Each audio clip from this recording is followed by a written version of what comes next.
যতদূর চোখ যায় তত দূরে চোখে পড়ে হিমসাগর, ল্যাংড়া, গোবিন্দভোগ, বোম্বাই, গোলাপখাস, আম্রপালি এবং বৈশাখী সহ নানা জাতের আম।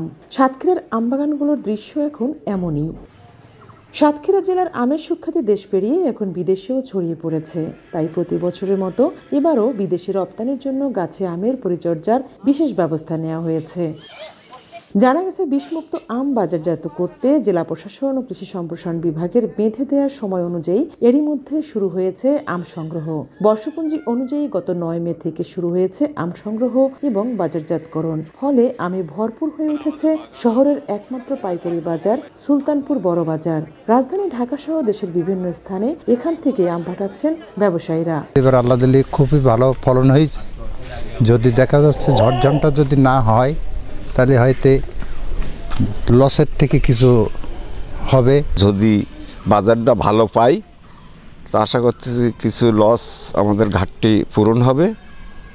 আর যদি এর ভিতরে যদি আবহাওয়ার কারণে যদি ঝড়ঝামটা হয় তাহলে হয়তো আমাদের আবার লসের মুখে পড়তে হবে। বর্ষার কারণে আমরা আম ভালো বড় করতে পারিনি, বড় হয়নি, ফসল খুব বড় হয়নি।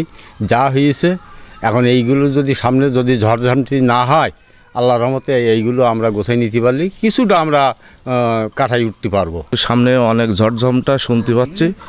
যদি তাড়াতাড়ি আমাদের সে হিমসাগর ভাঙার ডেটটা যদি দেয় তাহলে আমরা তাড়াতাড়ি আমটা ভেঙে হয়তো আমাদের চালানটা বাঁচানো সম্ভব হবে, কিছু লাভবান হবে। আমাদের দেশের সরকারের কাছে একত্র আবেদন, আমাদের কৃষককে একটু দ্রুত একটু আগে আমাদের ডেটটা দেওয়ার জন্য অনুরোধ জানাই। অন্য বছরের তুলনায় এবছর আমের উৎপাদন কম, কিন্তু উৎপাদন কম হলেও এবছর আমের কোয়ালিটি সম্পূর্ণ আম হয়েছে, যা আমরা বিদেশে দেশের বাজারে দেশের বাজারে তো দেশের মানুষ তো খাবে, এরপরেও আমরা দেশের চাহিদা পূরণ করেও আমরা বিদেশে রপ্তানি প্রতি বছরের নয় এবছরও আমরা রপ্তানি করার জন্যে মোটামুটিভাবে আমরা আগ্রহী আছি। তবে কিছু অসাধু ব্যবসায়ী অপরিপক্ক আম রাসায়নিক দ্রব্য দিয়ে পাকিয়ে তা বাজারজাত করে সাতক্ষীরার আমের সুনাম নষ্ট করছে বলে অভিযোগ ব্যবসায়ীদের। আমাদের সাতক্ষীরার আমটা সুনামধন্য আম, সারা বাংলাদেশের একটা সুনাম আছে, কিন্তু এখানে কিছু অসাধু ব্যবসায়ী আছে আমাদের, যেমন দেবাটা, কালীগঞ্জ,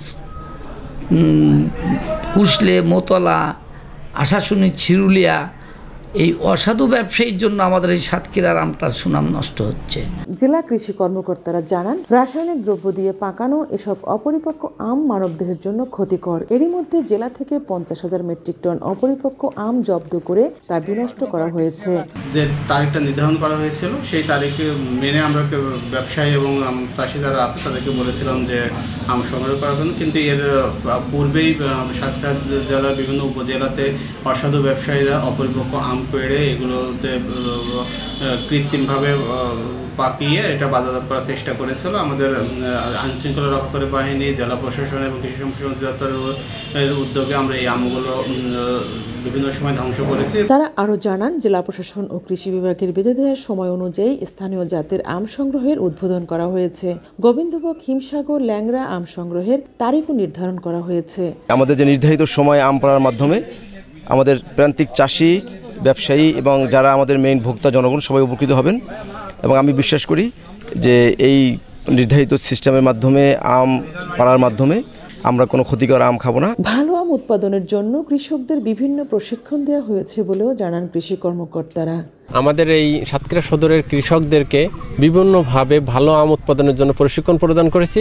তারা কোয়ালিটিফুল আম উৎপাদন করেছে এবং সেটা বিদেশে রপ্তানিযোগ্য আম উৎপাদন করেছে। কৃষি সম্প্রসারণ অধিদপ্তরের তথ্য অনুযায়ী সাতক্ষীরা জেলায় এবার 4,118 হেক্টর জমিতে আমের আবাদ হয়েছে। আম উৎপাদনের লক্ষ্যমাত্রা নির্ধারণ করা হয়েছে 50,000 মেট্রিক টন। এই জেলা থেকে এবার 250 কোটি থেকে 300 কোটি টাকার আম বিক্রি হবে বলে জানিয়েছেন কৃষি কর্মকর্তারা।